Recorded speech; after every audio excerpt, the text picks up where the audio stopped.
Hello, fellow gamers, and welcome to the Multiplayer Gaming Podcast. We are three dads who love gaming, and on Thursdays like today, we pick our favorite news articles of the week regarding video games, and we break them down for you all. Please rate our show 5 stars and leave a written review. Please also check out our Patreon page if you would like to help support the show financially. Even if you just support for a month or two, it definitely helps us out, and supporters get bonus episodes twice every month and access to everything ad-free. Just visit multiplayersquad.com. I am your host, Paul, and joining me, he's looking mighty sharp in that new custom Mythic skin of his. It's Michael. Yes, it took me an entire year to get this ready. I know I've only been on this show for 6 months, but it took me a year to make this and put it on, and I'm very proud of it. I see you're on that Blizzard timetable of programming, which we'll get to in a little bit. Hey, whatever's right. And with us, I think he's currently hiding from Rockstar because he leaked 90 videos of GTA 6 footage. It's Josh. It was not me. You can't prove anything. And also, sure it wasn't you, Josh? Snitches get stitches, Paul. You thief, you. Oh, man. You know, I wish I could be a hacker. Honestly, like that, I would 100%, I'm not if anybody's listening, but I would 100% love to know how to hack things. Yeah, I think it's a lot more boring than they make it appear in the movies. It's like a lot of DOS code and trying to figure out weakness and programming. I bet it's pretty boring. I would use it for good only, guys. You'd be a white hat hacker. If I were to intro this show, I would introduce you as the thief and the rat because Paul just called him out. He did. Nice. Guys, our show is packed Oh my goodness. Today. We cut stuff that normally would be like a headlining article. We are going to try to get through so much today. We want to talk about the GTA 6 leaks. We're going to talk about the new Overwatch 2 Battle Pass system, along with the hero card of Kiriko. We had a PlayStation State of Play with a God of War story trailer. We also had Nintendo Direct with an announcement trailer for Breath of the Wild 2. There is just so much to talk about. But I think the biggest news of this week, what we got to talk about first, are the GTA 6 leaks. Does that work for you guys? Oh boy, is this news. Just so people know, this news broke this morning. So we record the show a little bit early. We had our show planned out, and then all of a sudden on Reddit, it's like, hey, there's a GTA 6 leak. And normally I don't pay a ton of attention to those because I'm like, yeah, whatever. But it was blowing up. And that's when I was like, guys, and I don't think you guys were even up yet, but I was like, guys, there's some serious news happening right now. And man, what news it is. Oh my goodness. So much content. That's the other thing too. It's not like a leak of a couple screenshots. Like this is 90 different videos that all range from 7 seconds to 3 minutes each. These were released by a person with the username Teapot Uber Hacker. And they are also the same person who is claiming to be the hacker of Uber earlier this week as well. Oh, wow. So yeah, this is like really big news. Apparently they are claiming to have gotten in to the Rockstar employee Slack, and that's where they were able to get all this information. So what I thought was the most interesting is that there is a full 3-minute video of a diner robbery. And I think we gotta talk about this. Oh man, do we ever. Now, it should be said that this is a very early build of the game. It is functional, but the characters look kind of like crash test dummies. You can see all kinds of code going on in the background. I mean, this is not like polished gameplay by any means, but what it is functional gameplay for a game that we are predicting to release in 2025. So the fact that they have this much functionality and they're probably still 3 years away is a good sign. And I think that's why there's so much hype around these leaks right now. Yeah, I think it's pretty incredible because we've seen in the news a lot lately with people being afraid to show actual gameplay and afraid to reveal, like name this Skull and Bones with people talking about their game. This was not Rockstar coming out and like putting it out there, but it almost seems like a good PR move if they were to plan the whole thing and call it a hack, because this is really good looking for what we at for where we are in the development of this game. Like we might be 3 years away from this. We might be 2.5, who knows? But at the same point, like just watching the functionality, the characters move around very real. Like it's a very, very natural look to the game. The way they move around, the way they're walking, the way that they already have all these voice lines in there and so forth. And also, we got a little teaser on the Bonnie and Clyde duo because we talked about it like a month and a half, maybe 2 months ago, with the actual game, how it's going to follow like 4 different characters, possibly in 3 different storylines. And we kind of got confirmation in this little clip again because we have, what were their names again, Paul? Yeah, so we have Lucia and Jason. I don't know if those will be the permanent names. They could just be placeholders.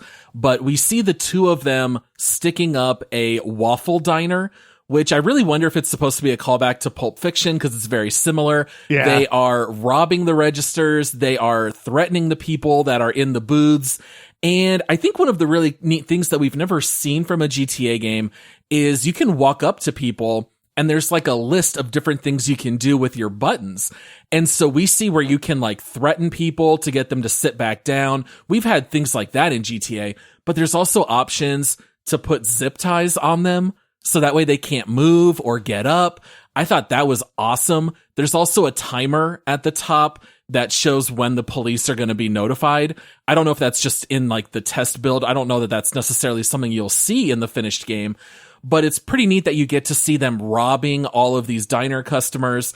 And then all of a sudden the cops show up and now they're fighting the cops. They have to try to escape. And this even has music. Even the music is intense and really incredible. This feels exactly like everything you love from GTA. It does. When you first watch it, like, I mean, I know my initial reaction was like, wow, this looks terrible. But again, we're super far out, and these are just character model type functionals. You know what I mean? Like the artistry has not happened on this game yet at all. But then it's like, I actually started watching what was going on. And that's where you really start to see kind of behind the curtain a little bit. Like you said, Paul, there's a lot of different options that you have as a character now that you didn't have in other GTA games. So it's almost like, I'm going to rob this diner. That's part of the story. But how do I want to go about robbing this diner? Do I want to restrain everybody? Do I want to threaten everybody? Do I want to just murk everybody, and grab the money and run? The fact that there's a timer that you're on before there's police presence says, hey, I can play this like the Dead Presidents, from Point Break, where it's get out before the police ever even know that something happened. And I really like that aspect of it because I don't think that's something that we've really seen in GTA games very much. Is that freedom of choice to kind of approach things how you want to play them. And so when you start kind of seeing that, that's where I think we're starting to see some of the next gen type stuff that everybody's hoping for from GTA 6. Yeah, it almost adds in like an RPG element to the Grand Theft Auto games that, like, is it possible that if you get in and get out that your mission changes a little bit or the story on what happens afterwards? Or if you go in and murk everyone, is there a different path that it follows? And it almost seems to hint towards that a little bit. It might not be that fleshed out, but it very well could because they're not going to put out GTA 5 part 2. You know what I mean? They're going to make some innovative changes. They do in every GTA game. Some people watch these and they might have thought, there's a couple parts where the AI looks kind of funky. Like when at the end of that clip, you see the cop car getting stolen, the cops still stand there. I would not worry about that. Anybody who watches this, we're very early. They're probably still working on the AI or they haven't even implemented any real AI in these tests. This could just be literally programmed movements. So nothing to worry about there. I'm excited. I like it. Yeah, and these worlds in GTA are so detailed. Like Josh mentioned, some of the art is not done, but a lot of it really is already there. If you just look at the diner and you see like bumper stickers that have been placed on the counter or like the posters on the wall, you can see some of the dirt and grime like near the bathroom. Like that kind of stuff is exactly what you have to love from these Rockstar games. Not so much like the GTA Definitive Edition trilogy where the art goes wild. But in this case, you get to see how beautiful that stuff looks. There's another very short clip that shows rain, and the rain is not just an overlay, which is one of my pet peeves in games these days. You actually see the raindrops fall on the ground. You see the wet concrete and the puddles forming and little splashes from the rain. Those kind of details are exactly what make GTA games stand out from something like Saints Row. Like, as much as I loved playing Saints Row, even this old, dirty build that's so unfinished is like, oh yeah, this just shows the difference between these series. This is the cream of the crop. this is what we're all really waiting for. Yeah, absolutely. Yeah. Paul, you got to call out what you saw in the police car, though. I don't know if that's big news or not, but it seems like big news to me. Definitely seems like we're back in Vice City, which is what a lot of us have been I'm calling willing to for. bet we're in Vice City at this point, or at least for these characters. Now, I do know that the initial intent with GTA 6 was it's going to cover multiple cities throughout the country.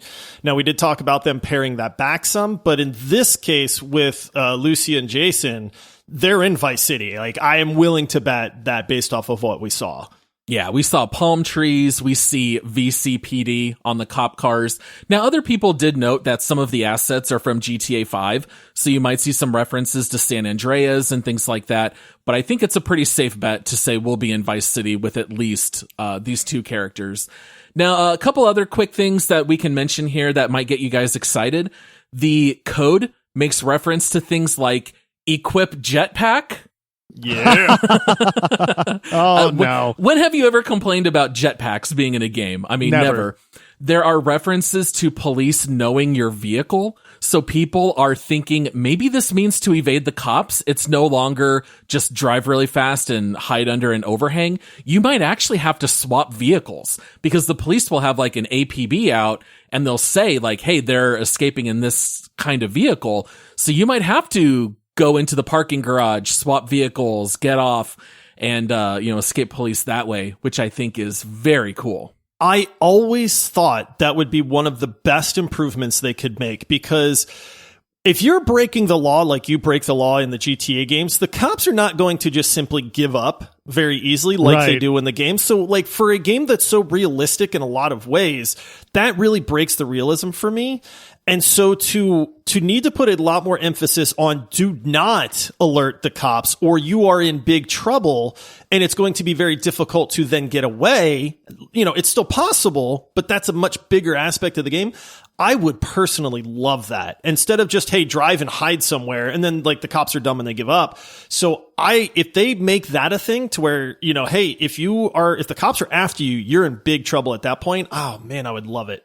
Yeah, it almost adds a little bit of a stealth aspect to the game where maybe you have a lot more of a penalty if you get caught, so you have to be more careful. Yeah, you got to be a better criminal at that point. Like you have a stash car, you've got like if you're going to go rob a donut shop or whatever they're doing in this, like wear a mask and then change cars, take the mask off, change your clothes, and then the cops are not as savvy on it. That makes sense, but then if you do mess up, it's horrible for you. Like there's lots of large consequences. I think that's something that would really add a lot of realism and fun and a bit of a change to the GTA formula. Yeah. Yeah, I wouldn't be shocked if we see stuff like that. With GTA Online, there are all of those prep missions before you do a heist. And I wouldn't be shocked if this has stuff like that. Like find where you can crawl under a fence to get, behind these lines, go leave a change of clothes in this, shed. And then maybe you have to plan this stuff out a little bit better, which I think would be awesome. Yeah. So, I mean, the fact that we're looking at some builds that people are guessing are from 2017 is just absolutely wild. I was already super hyped. This does nothing but confirm all of it. The hacker does claim to have the source code and the testing build. I can't imagine that Rockstar would want that stuff out. I'm sure that they're mad about all of this being released, but honestly, everyone just seems super hyped. I think in the end, they're going to be okay with the free publicity, but that's only if the hacker doesn't actually release the testing build. I think that would actually be pretty bad news. Yeah, I mean, any publicity is good publicity, for the most part.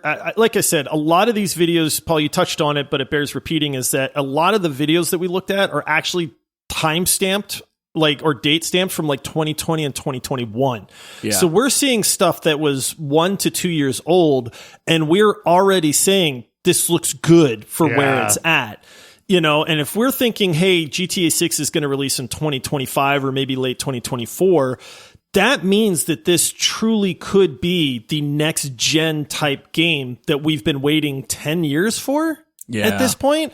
And that's the kicker, right? Because Michael, you said it. If they just release GTA 5 Part 2, that's a huge fail in my opinion. I mean, I'm not to say that GTA 5 isn't a ton of fun still, but we're expecting something huge from GTA 6.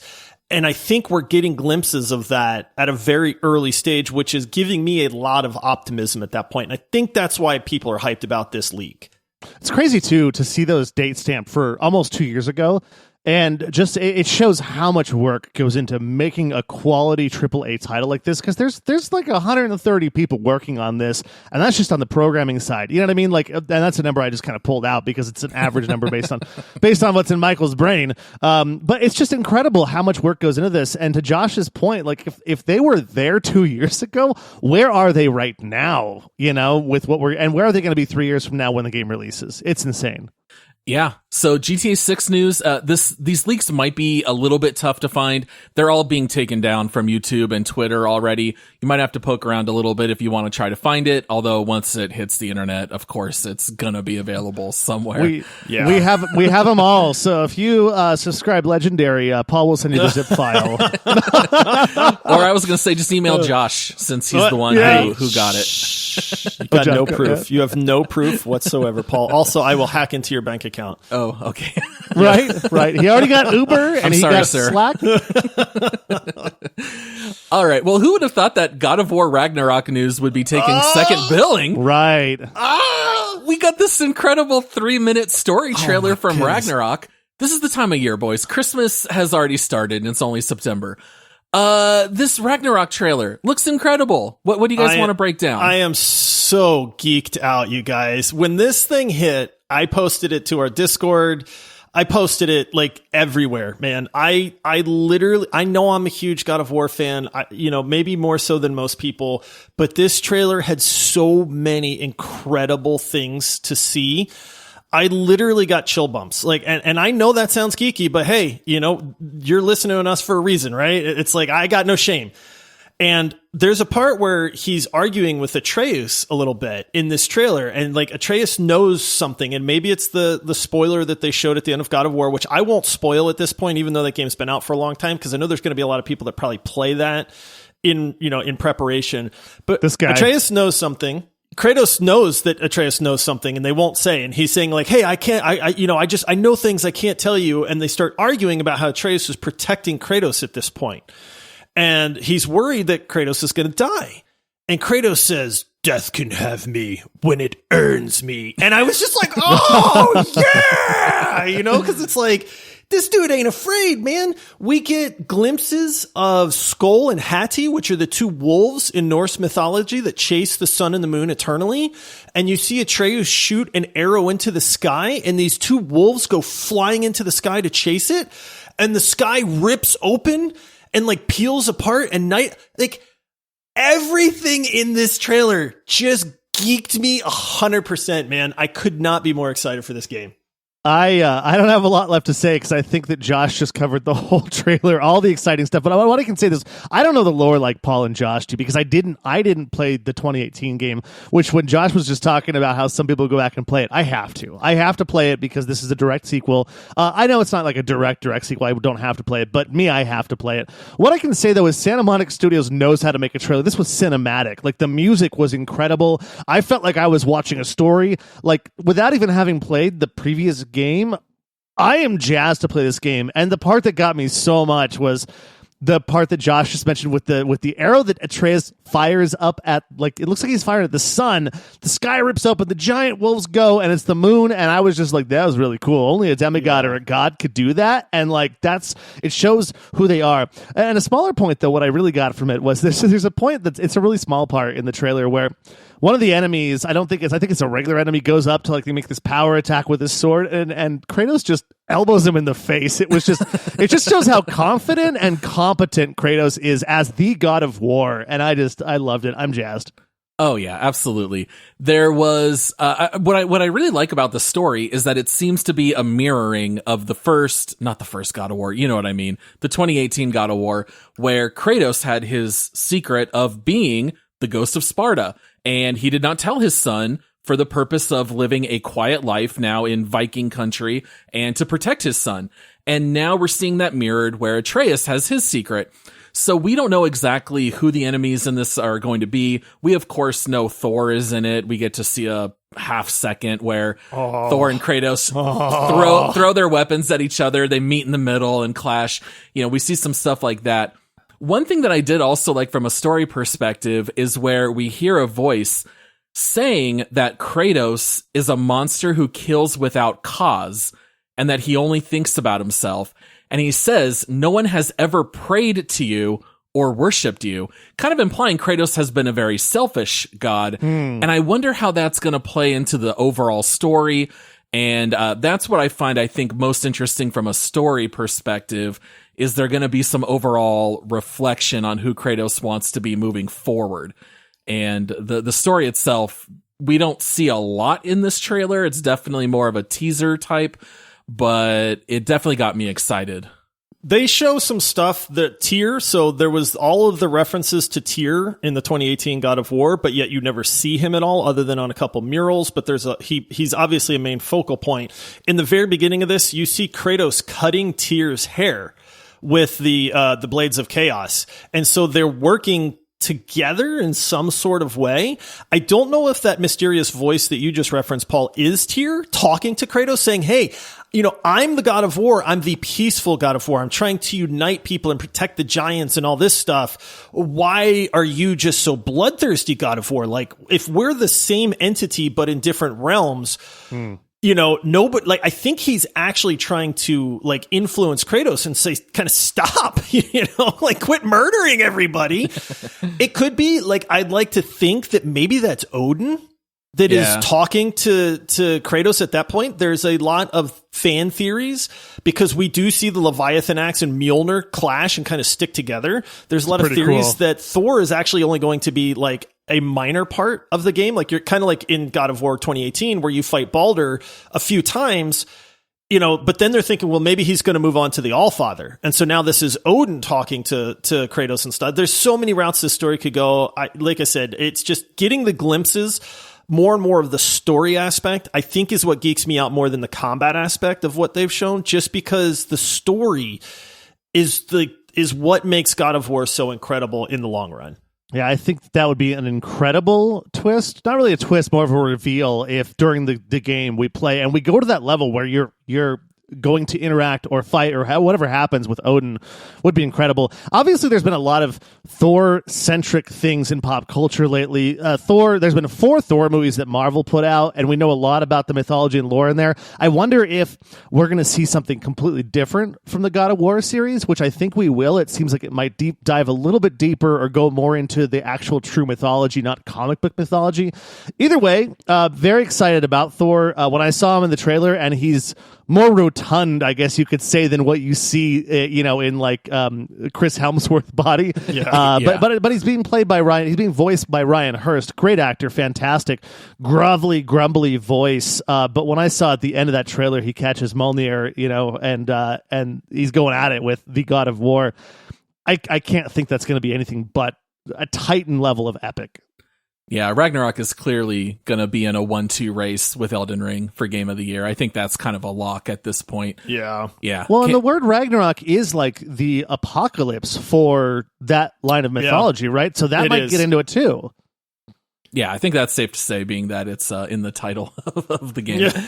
Well, I mean, some people just throw it around like, "Hey, Ragnarok, it's a Norse, thing." But like, is it going to really focus on this is the apocalypse, and even like is at the end is maybe even Kratos working with Odin and Thor, even though they're fighting at the beginning of the trailer? Who knows? Yeah. All right. Well, we're going to take a short break, and we will be right back. All right, guys, at this point, we're almost at the length of a normal Twig episode, but we can't stop the episode here. We have to talk about Overwatch 2. So on the day that this pod releases, Overwatch 2 is only 12 days away. So it is within arm's reach. It is right around the corner. And we actually got a lot of news finally about Overwatch 2. We've seen a couple of nuggets or little snippets of things here or there, but now we actually know exactly what Kiriko's hero kit is. We are able to see all the abilities. We got all the information about the battle pass system. A lot to talk about here. Let's talk a little bit about the battle pass first. So we know that there is a free battle pass that you will be able to participate in. If you choose to buy the premium battle pass, that is going to cost $10. And we know that in our seasons moving forward, each season is either going to have a new character or it will have a new map. And season 1 will actually have both. And we see that if you already have Overwatch 1 and you're migrating into Overwatch 2, you will automatically be given the new character Kiriko. So that does, I guess, assuage a little bit of our concerns that we talked about last week. Are you going to have to unlock the character? Well, yes, moving forward, although season 1 is the one that's an exception. So we'll all have Kiriko right off the bat. Yeah, and again, if you've played Overwatch 1, so if you haven't played Overwatch 1, but you're hyped for Overwatch 2, maybe you find Overwatch 1 on super sale for like $10, you know, and then you just get that automatically, or maybe you just buy the battle pass for $10 at that point. Maybe that makes more sense, but they did compare the 2 tiers. That's one nice thing that we got is for season 1, they said, hey, here's the free tier for season 1 and what you get, and here's the paid tier for season 1. Some of the differences are, you know, immediate access to Kiriko. If you have not played Overwatch 1, you get 2 weapon charms, 2 legendary skins, 2 souvenirs, a highlight intro, and 15 additional items in the free tier. And then they jump down to the premium tier and they say, well, you get immediate access to Kiriko, 15% XP bonus, a mythic skin. Now, remember that because that's big. 5 legendary skins, 2 epic skins, 3 play the game intros, 4 weapon charms, 3 emotes, 3 souvenirs, 6 poses, 6 name cards, 8 player icons, 11 voice lines, and 12 sprays. Now, do you guys care anything about any of that stuff other than the mythic skin? Almost no. Yes. Yeah, not really. The only one that intrigues me slightly is the name card.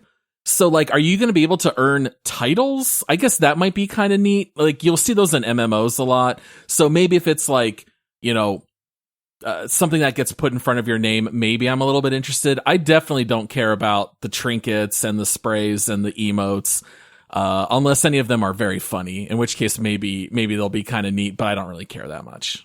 I don't know. I just, they took Christmas away from me. We don't have the loot boxes anymore. And this is all loot box stuff. But now Michael's the only person that likes loot boxes and doesn't want them to go away. I would save them up and just and then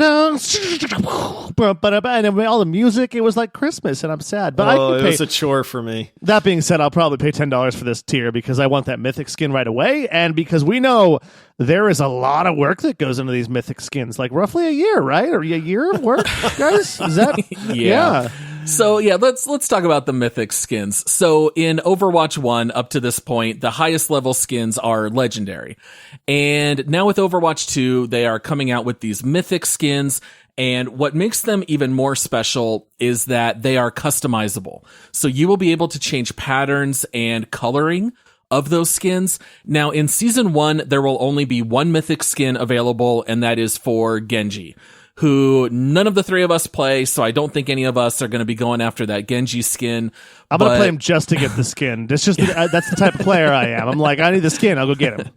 Yeah, now the skin does look really cool, the one that they show for Genji, but the thing that I thought was rather mystifying is that they said these mythic skins take a year to create.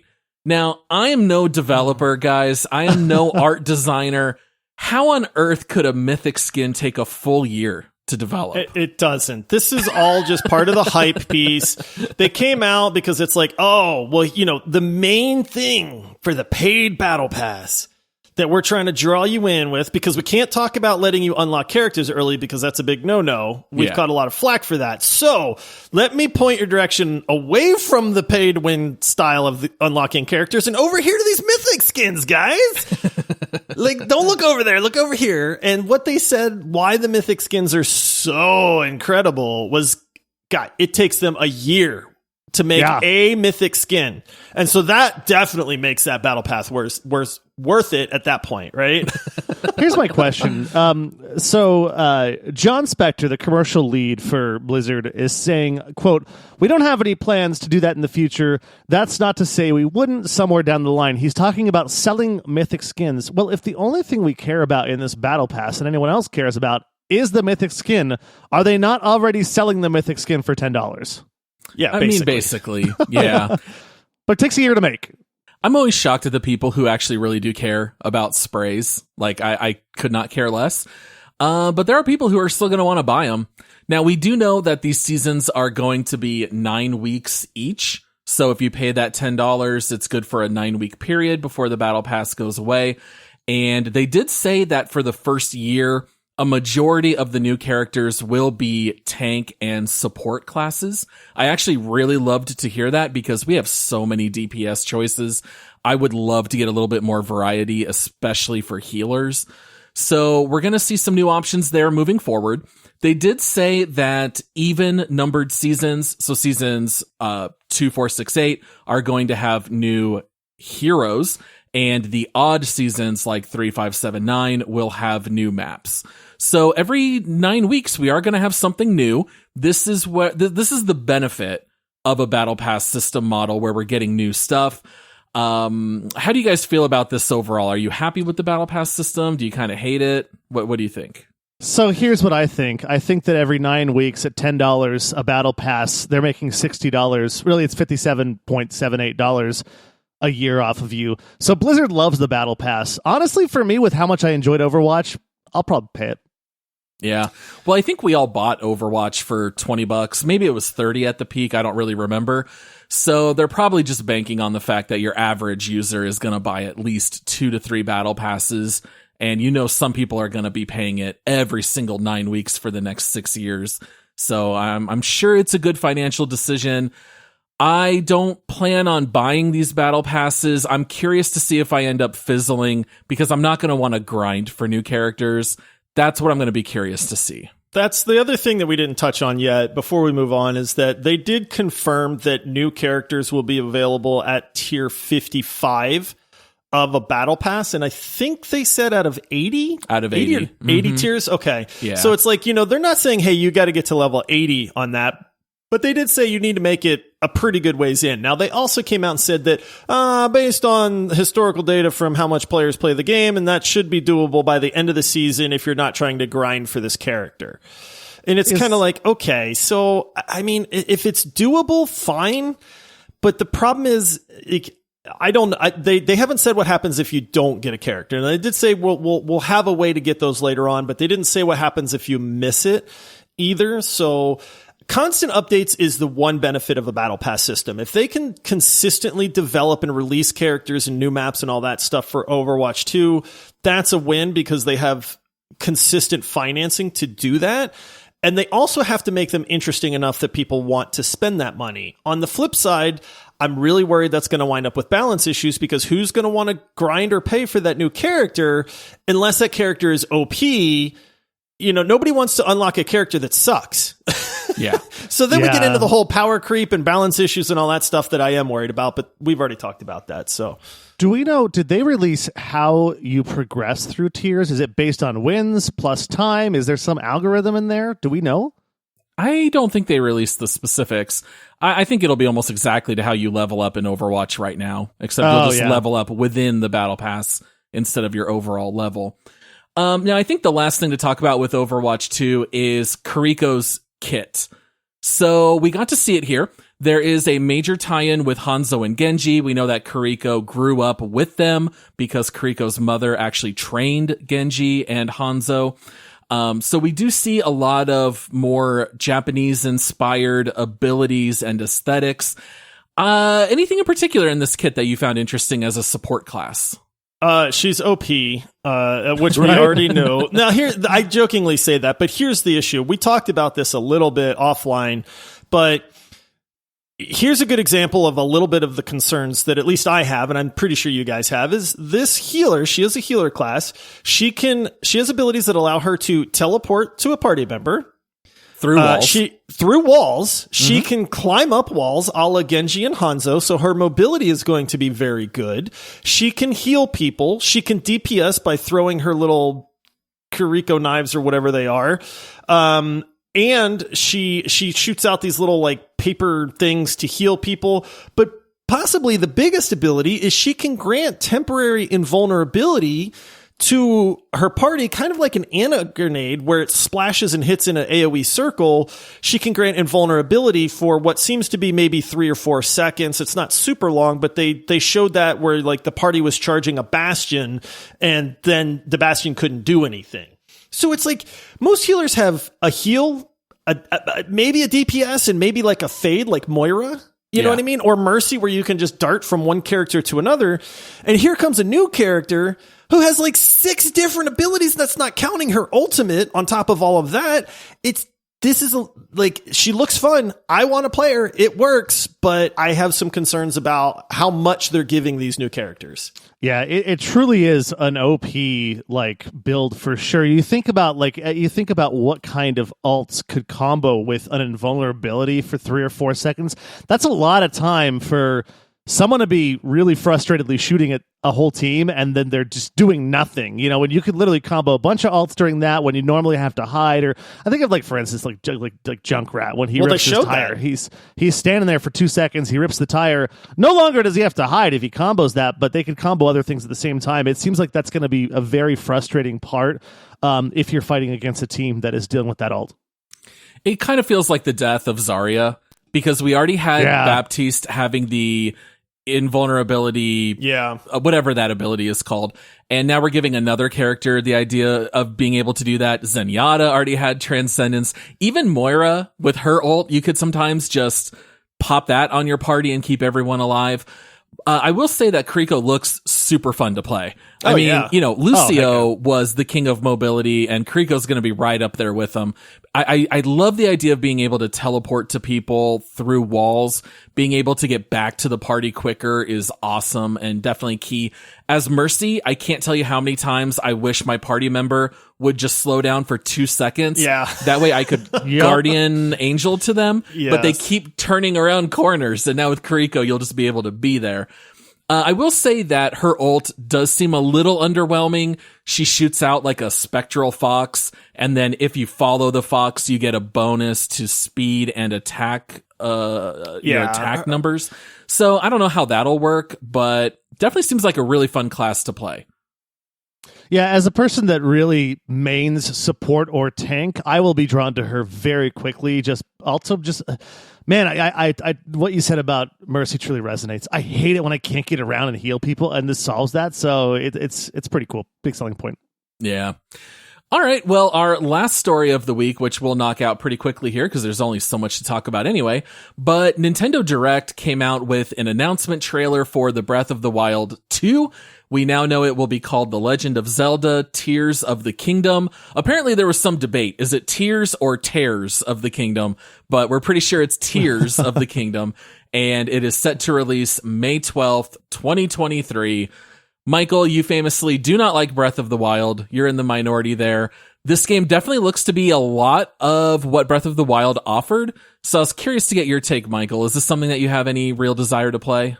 I mean, I don't dislike Breath of the Wild. I just think it wasn't the game, the world breaker that people think it is.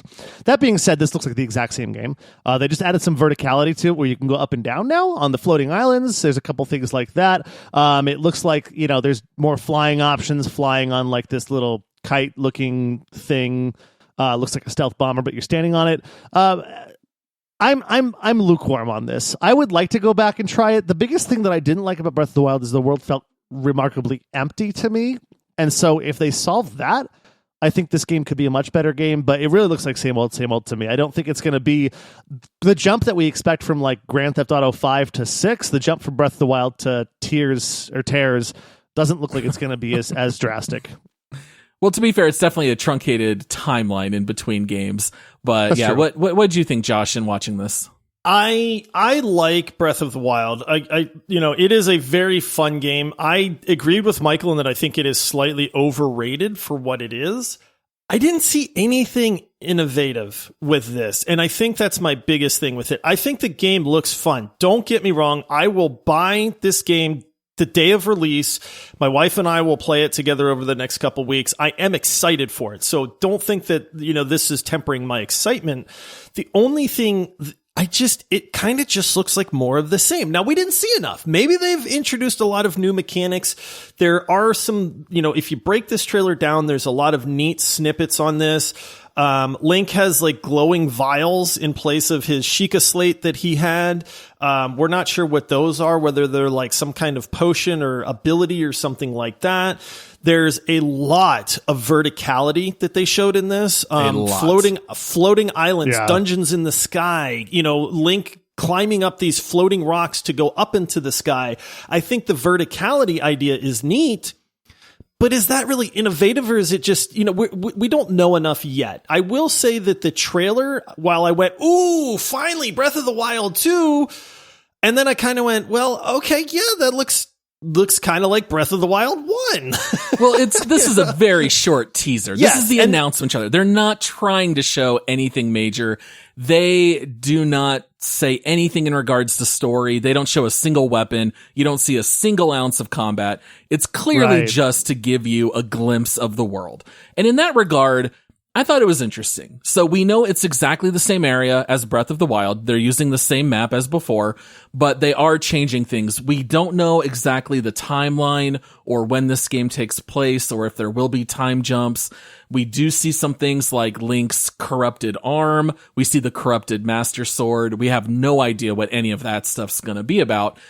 But I was kind of curious to know if there was anything in particular that you're hoping for from Tears of the Kingdom. I know for me, what I want to see are more of the divine beasts, because in Breath of the Wild, there were only 4 of them, and I thought that they were so incredibly fun. Those were the highlights of Breath of the Wild. They were the highlights of the game. Yep. And a couple of them are pretty short, and so you knock out those 4 pretty quick. I really hope that this one will have like 8 or 10 and just provide more content in that regard, because I thought those were so fun. I agree with you on that. I am excited about the nature of the stuff that's in the sky versus the stuff that's on the ground. They showed Link on, it looked like a Green Goblin glider kind of thing at one point, where it's like he's flying around, like standing on this flying machine. And so I think we are going to have these dual realms almost. And I think that if they do it right, which Nintendo probably will, there will be some very, very neat interactions on that. I don't know what I'm hoping for, to be honest. Like, I'm hoping for Breath of the Wild, but with a little bit of innovation thrown in. Like, don't just give me a little bit more of the same and just a different adventure to do. I want to see them innovate just a little bit. Like, the base game is fine. You don't need to mess with it too much, but just give me a little bit more of that. It mix up some things. Again, it's early. I'm not trying to sound like I'm disappointed in this by any means. It's just hard to tell where they're going with it yet. Well, let's see how much you can innovate on a Nintendo Switch. Well, yeah. Sorry.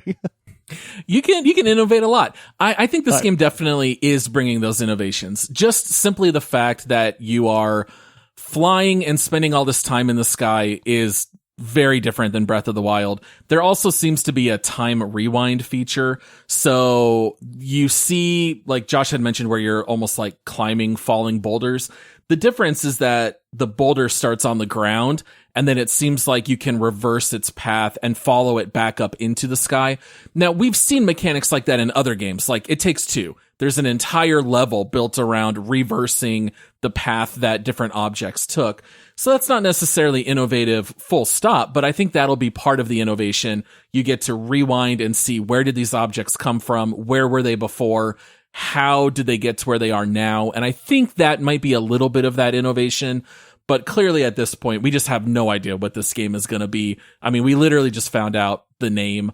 The fact that it's coming out in May does seem awfully soon. I'll be curious to see if they can stick to that timeline. I bet they will. It'd be cool if they could apply some of that time innovation to some of the puzzles. That might be really interesting.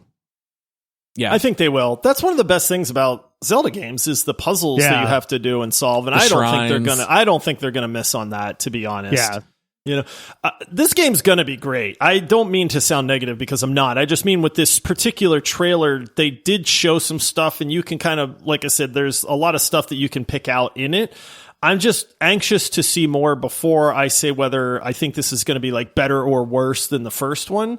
But I mean, it's Zelda, it's Breath of the Wild. This game's going to be amazing. Yeah, I think part of my tepid response is really just because this close to the launch of the game, we're seeing kind of a teaser release trailer, no gameplay, nothing like that. And it's going to be awesome. It's going to innovate, I'm sure. It's just, the trailer kind of just, to me, was just like, meh. But I know there's things in it we can break down and say it's going to be good. Yeah, it's just simply an announcement. They just want to let us know it's officially coming. All right. Well, I think that wraps up what is probably our longest Twig episode. I don't know for sure, but yeah, we're looking at a good, 45 minutes plus at this episode. So thank you so much for sticking around and listening to it. We hope that you will join us again on Saturday for a short quick take episode. And then we will be back with an hour-long bonus round episode on Monday. And we can't wait for you guys to join us again there. Please follow us on socials at Multiplayer Pod. And come join us on Discord. You can follow the link in the episode description. And as a reminder, our Patreon is at multiplayersquad.com. Anything else, guys, or are we good to go? Go check out our TikTok if you want to. Yeah. Oh, the TikTok! Come throw us a follow on TikTok. I made a bold statement last week in our episode. I'm going to hold you to that statement too, Michael. Nobody has liked either the TikTok or the it's a hidden thing. Come on, get Flying Wild Hog at Flying Wild Hog. Come at yes, us. All right, go check us out on TikTok and you'll know what Michael's talking about. Yeah, and yep, that's all I got. Cheers, all. All right, thanks everyone. We'll see you next time. All right, see you, everybody.